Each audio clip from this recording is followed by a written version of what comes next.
Hola, buenos días.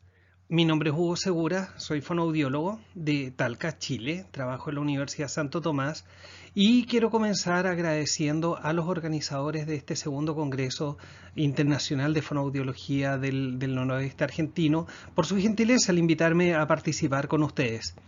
Hoy día vamos a hablar de mucho del por qué y un poco de el cómo intervenir la narración en niños, y eso desde la perspectiva de la evidencia científica.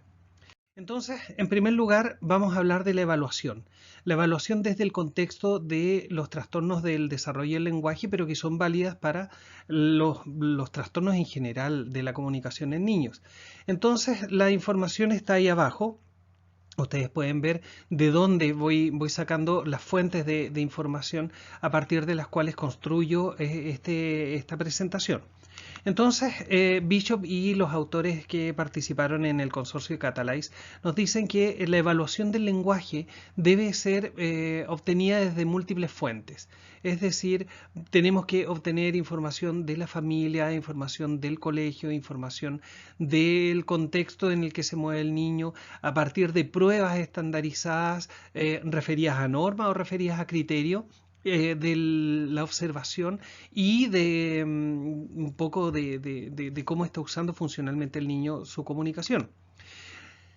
Además de eso, tenemos que tener en cuenta que es muy difícil para las pruebas de lenguaje hacer una distinción marcada y clara entre una diferencia lingüística y un trastorno.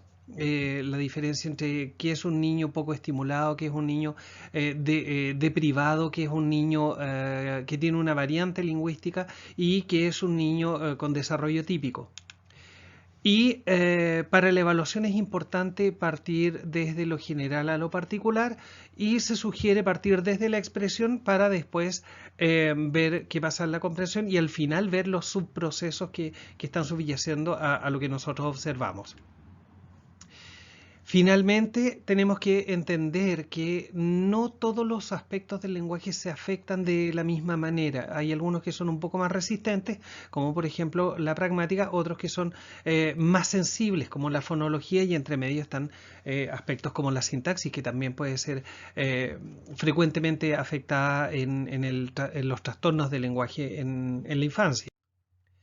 Ahora, otra cosa importante es que tenemos que tener en cuenta que, por una parte, vamos a evaluar con un test estático, pero además podemos ocupar la evaluación directa, perdón, la evaluación dinámica, para ver el proceso de cambio del niño y cuán permeable es este niño o niña a la enseñanza que nosotros podamos someter a la estimulación.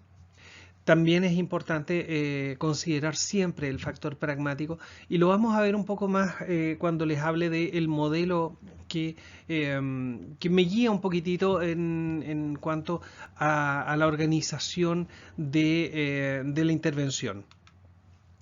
Entonces, bueno, a partir de eso vamos a sacar en claro si es que la dificultad es psicolingüística, es lingüística, es estructural, es motora, es anatómica, es funcional, es audiógena o sensorial.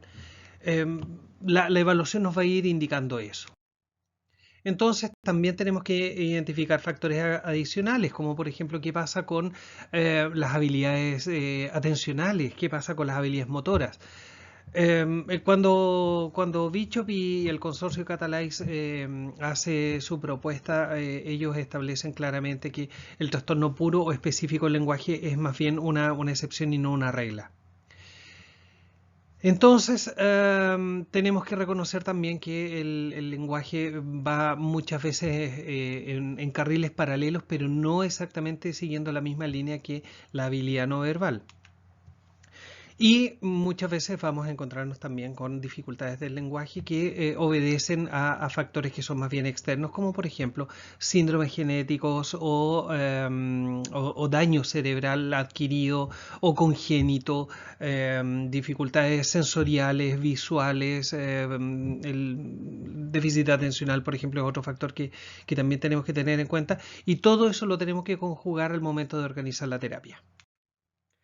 Entonces, entendemos el lenguaje y esta es la visión más clásica de Bloom y Lahey del año 78, que nos dicen que el lenguaje se compone de forma, de contenido y de uso. Es decir, en la forma, y esto probablemente es sabido desde pregrado, en la forma está la fonología, la morfología, la sintaxis, comprensiva y expresiva. En el contenido está el vocabulario, está en los significados de las palabras, las relaciones entre las palabras, las habilidades semánticas como las relaciones tipo sinonimia, antonimia, hiponimia, hiperonimia. Tenemos además la capacidad de establecer relaciones de tipo analógicas, que esas ya son un montón más. Y tenemos finalmente, por ejemplo, las inferencias semánticas también, que están entre la semántica y la pragmática. Finalmente en el uso tenemos la pragmática verbal, no verbal y paraverbal. La verbal tiene que ver con la toma de turnos, con el manejo del tópico, con las habilidades también inferenciales, hay algo de eso. Por eso les decía que está interpuesto entre el contenido y el uso.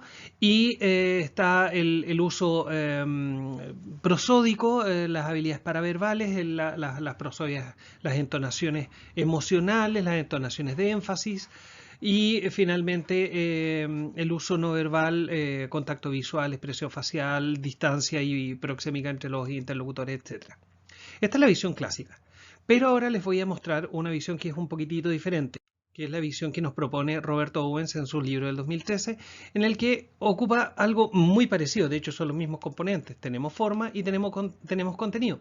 Pero Owens nos plantea que todo está inmerso dentro del uso.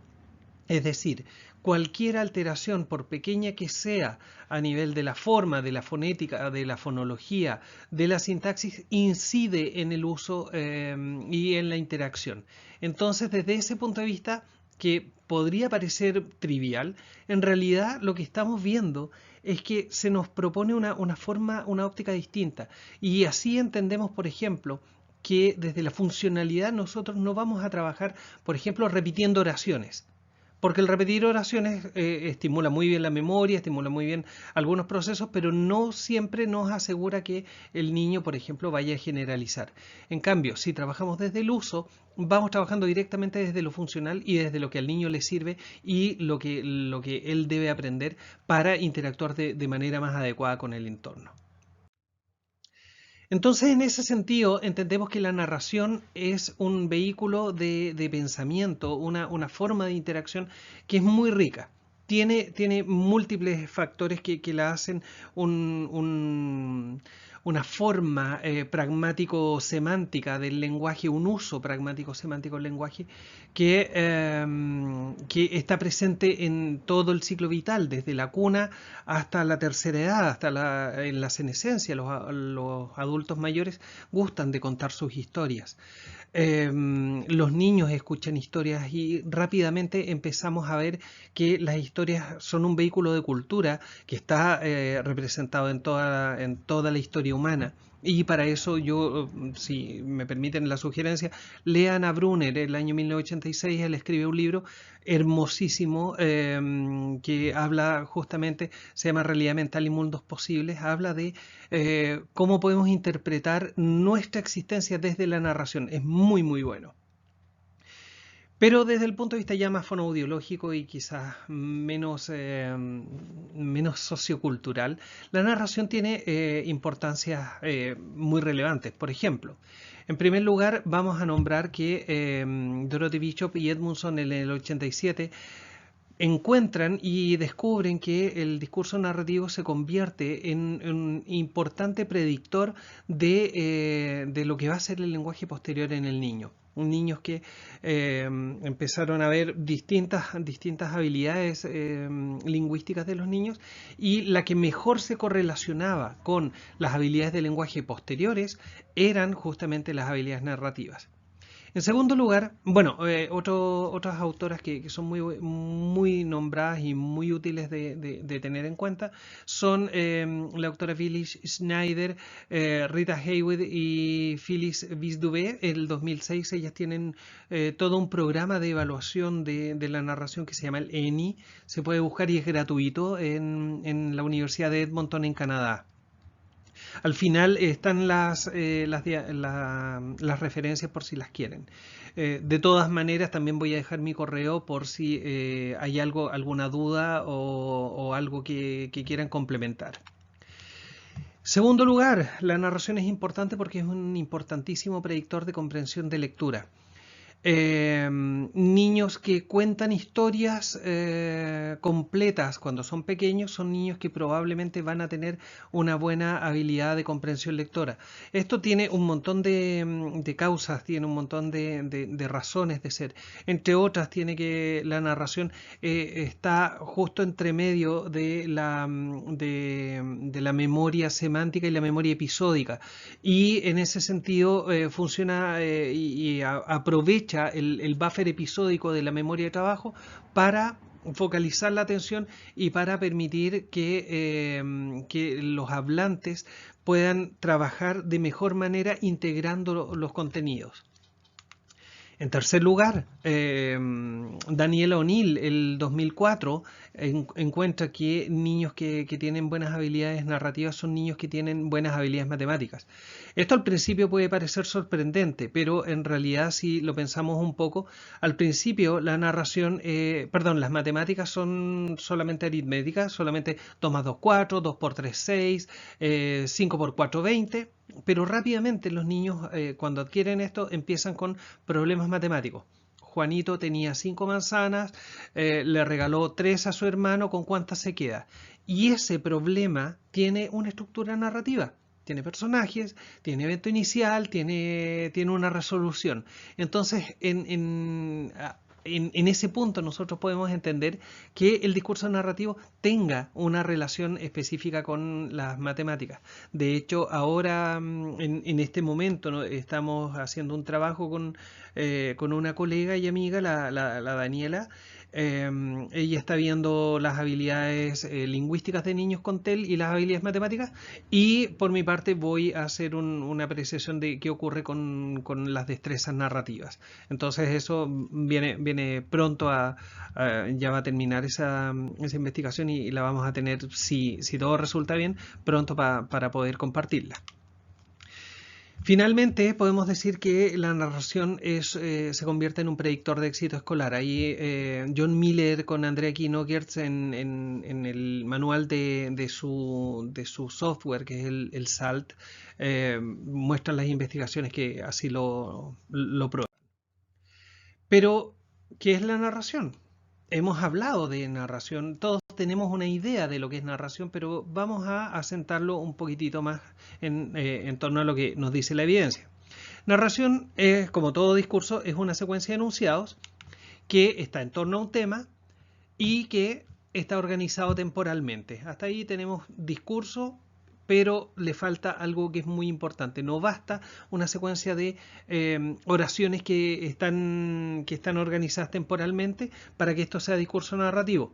Para eso tenemos que tener las secuencias causales. Y estas secuencias causales, en donde hay cosas que producen cosas y a su vez son consecuencia de otras, son justamente, según Peter Travasso y otros autores como Douglas Peterson, perdón, ahí está aparece el video, pero se los cuento. Ellos encuentran y plantean que todas estas habilidades son muy importantes para el recuerdo, las habilidades de establecer las secuencias causales, y después para la comprensión. Y a su vez esto es en el fondo el predictor de las habilidades lectoras. Ahí está, perdón porque no se ve. Entonces, por lo que hemos visto, ¿es solo relevante para el trastorno del desarrollo del lenguaje? No. Tenemos muchas poblaciones que han sido evaluadas en relación con sus habilidades narrativas en múltiples idiomas. En los estudios psicolingüísticos de Dan Slovin y Ruth Berman desde el año 87 hicieron estudios en todo el mundo. De hecho, la población hispanohablante, esta es una anécdota, fue evaluada por académicos de la Universidad de Chile en Chile y en Argentina. Se ha evaluado también en niños con trastorno específico del lenguaje, ahora conocido como trastorno del desarrollo del lenguaje, en personas con trastorno del espectro autista, en personas con síndrome de Down, En personas con síndrome X frágil, ahí uno de los autores más relevantes es Aveduto, Finestad y Palmer hicieron un artículo muy entretenido comparando las narraciones de niños con síndrome de Down y X frágil.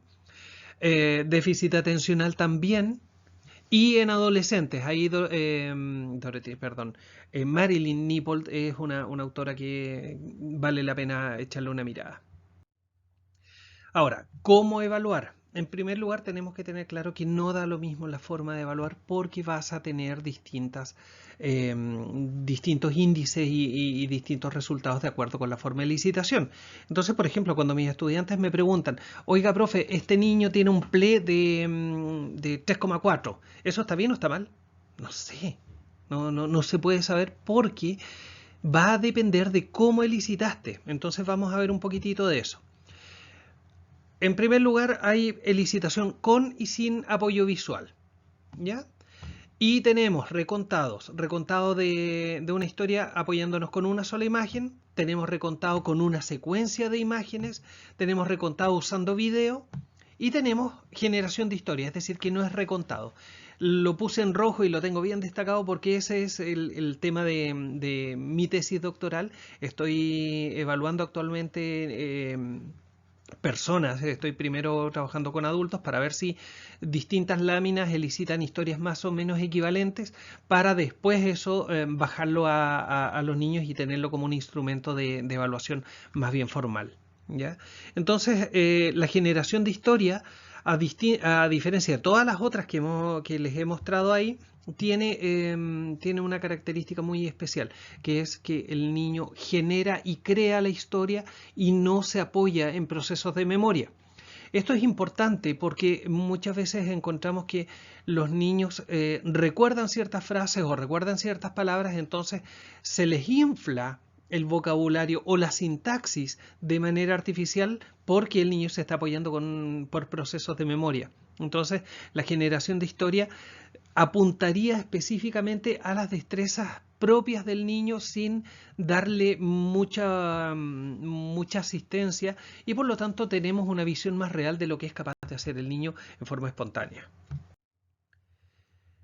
Una vez que ya has evaluado y tienes el discurso del niño, tenemos que ver qué es lo que tenemos que mirar, cuáles son las variables que vamos a considerar. Entonces, vamos a tener tres grupos de variables. El primero es lo que conocemos como macroestructura, a lo que Stein y Glenn el año 78 y 79 llamaron la gramática de las historias. Ya les voy a explicar por qué se le llama gramática de las historias. Entonces, los elementos que están en todas las historias tienen que ver personaje. El personaje, recordemos, puede ser una persona, como la Caperucita Roja, puede ser un animal, como el lobo de la Caperucita Roja, puede ser un objeto, como las tazas y los candelabros de la Bella Durmiente, puede ser un vegetal, como la rosa del Principito, puede ser un objeto, como los juguetes de Toy Story. Me parece maravilloso la incorporación en la última Toy Story de Forky, que es un tenedor. Y el tenedor es un objeto y es un personaje súper importante. Y por último podemos tener personajes que no tienen forma, no tienen cuerpo, como las emociones de Intensamente. ¿Ya? Tenemos que en toda historia tiene que haber un ambiente. El ambiente se considera tanto lo físico, por ejemplo, una ciudad como Tucumán, o puede ser también un momento, puede ser el aniversario patrio, que ahora viene pronto en Chile, en mi país. Puede ser el día de un cumpleaños, la noche de Navidad, la Nochebuena, como canción de Navidad de Charles Dickens. Entonces, recordemos que el ambiente no es solamente físico, sino que también es temporal. Toda historia tiene que tener un evento inicial, es algo que produce que empiece la historia, que la historia empiece a suceder. ¿Ya? Este evento puede ser algo que ocurre o puede ser un estado de cosas. Tiene que haber una respuesta interna, no siempre es explícita. Tiene que haber un plan que es la decisión del personaje de qué es lo que va a hacer para resolver este evento inicial. Y debe haber una acción, que son los actos que los personajes hacen en relación con el evento inicial y que terminan en una consecuencia. Acción, algunos autores le dicen el intento. Ya es importante mencionarlo porque no todas las acciones resultan, no todas funcionan. Como por ejemplo cuando el lobo quería soplar la casa de los cerditos y con el último cerdito, por más que sopló, no le resultó. Y en relación con la microestructura tenemos frases nominales complejas, que son frases que tienen como núcleo un sustantivo y tienen dos determinantes, puede ser un adjetivo, puede ser un adverbio y un adjetivo, puede ser un artículo, un adverbio y un adjetivo. Ahí con dos determinantes ya tenemos una frase nominal compleja. Se le agregan a estas las conjunciones de tipo coordinante y subordinantes. Tenemos el uso de adjetivos, los adverbios y verbos mentales. Y los verbos mentales son de tres tipos: los de estado o de emoción, los de deseo y los cognitivos. Por ejemplo, verbo de estado es estar cansado, estar aburrido, estar hambriento. Y de emoción, alegrarse, amar, odiar, entristecerse, etc. Los de deseo, querer, anhelar, ansiar. Y en los cognitivos, que son los que más hay, están los verbos de tipo pensar, olvidar, creer, decidir, inferir, sospechar, imaginar, etcétera. En cuanto a las variables de producción, que son las terceras, están, por ejemplo, el promedio de longitud del enunciado, que es una medida de tipo sintáctica. Está el número total de palabras, que habla de cuán productivo es el niño, y el número de palabras distintas, que antes, bueno, es una medida más bien semántica, pero que antes se usaba el índice de diversidad léxica, que por diversas razones que no vienen al caso ya no se están usando. Tenemos además, acá hay un ejemplo. Este es un ejemplo real de un niño, ¿verdad? Que nos dice: había una vez dos niños jugando a la pelota en la playa. Este es un discurso de los que he obtenido para mi tesis doctoral. Entonces, había una vez dos niñitos jugando a la pelota en la playa. Su hermana estaba llorando. La mamá miró muy atenta a la niñita y le preguntó que por qué lloraba. La niñita le dijo que lloraba porque no le quedó bien el castillo y se le había derrumbado. Los hermanos, mirándola fijamente, la quisieron ayudar y los hermanos fueron para allá a ayudarla. Hicieron un castillo mejor y la hermanita quedó muy contenta. Veamos el análisis. En verde están los personajes: los niñitos, la hermana y la mamá. En el ambiente tenemos la playa. Dentro del evento inicial es que la niñita estaba llorando. El plan es que los hermanos quisieron ayudarla. La acción es que fueron para allá y le hicieron un castillo. Y la consecuencia es que la hermanita quedó contenta. Un tema muy importante para la narración es que la consecuencia tiene que tener relación directa con el evento inicial. Entonces, al principio, si vemos, la hermanita estaba llorando y después quedó muy contenta. Entonces hay una relación semántica directa de causalidad entre el evento inicial y la consecuencia. Acá están los aspectos microestructurales de nuevo y veamos qué pasa con los aspectos microestructurales de la historia. En ellos tenemos una frase nominal elaborada, solamente un castillo mejor. Tenemos además verbos mentales: quisieron, de querer ayudarla, de desear hacer algo, y quedar contenta. Ahí me equivoqué yo, perdón por eso. El verbo completo es quedar contenta, porque contenta no es un verbo, ¿verdad? Tenemos conjunción subordinante. Le pregunto ¿qué? Ese ¿qué? Es la conjunción y lloraba porque. Ahí hay otra conjunción subordinante. Y conjunción coordinante, los y que usa como nexos este niñito que contó la historia. Ahora, ¿qué hacer para la intervención?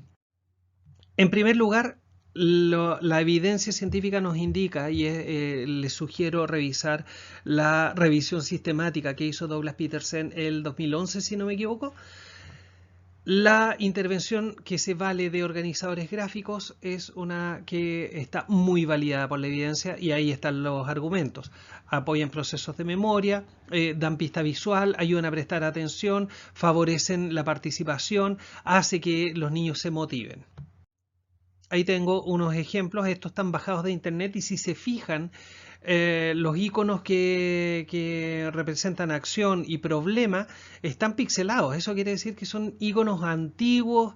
La verdad es que no tienen que ser muy elaborados y ya con esos iconos, en las primeras investigaciones en las que participé, obtuvimos muy buenos resultados. Entonces, los iconos no tienen que ser muy elaborados, no tienes que acudir a un diseñador para conseguirlos. Con algo que represente más o menos fielmente lo que tú quieres, vas a poder trabajar sin problema. Entonces, los iconos tienen que representar los elementos macroestructurales y la evidencia nos dice, parte de lo macroestructural y termina en lo microestructural.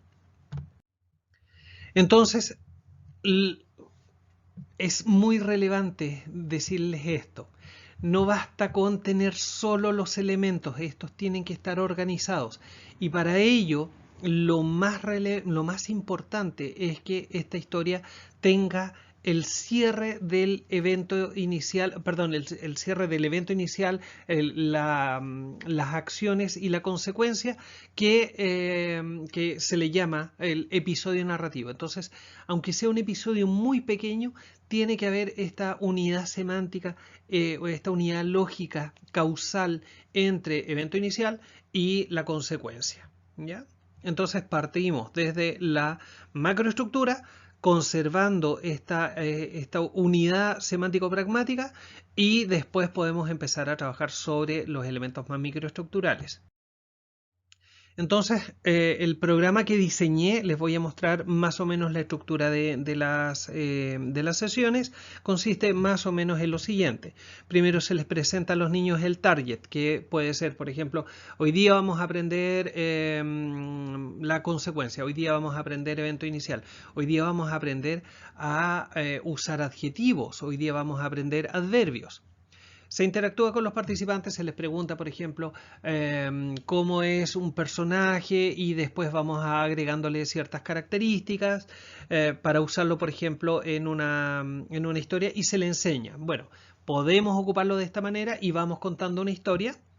Esta historia la vamos armando entre todos, en realidad no entre todos, lo hacen entre los niños y el adulto va modelando las interacciones, se construye la historia, se van tomando turnos, se sigue construyendo la historia y finalmente se cierra. Entonces en el programa que diseñé, todos los niños participan y entre todos en forma colaborativa arman una historia. Y básicamente eso era lo que les quería contar. Sé que el tiempo es poco y la verdad me encantaría tener más tiempo para interactuar con ustedes. Les dejo ahí mi correo, les dejo mi fanpage de Facebook. Si es que les interesa, ahí tengo una infografía sobre cómo trabajar el discurso narrativo. Voy a tratar de estar conectado, pero por lo menos ya está la presentación. Cualquier duda, de verdad, no vacilen en contactarme y ojalá que les haya gustado. Muchas gracias y éxito con este congreso. Chao, nos vemos.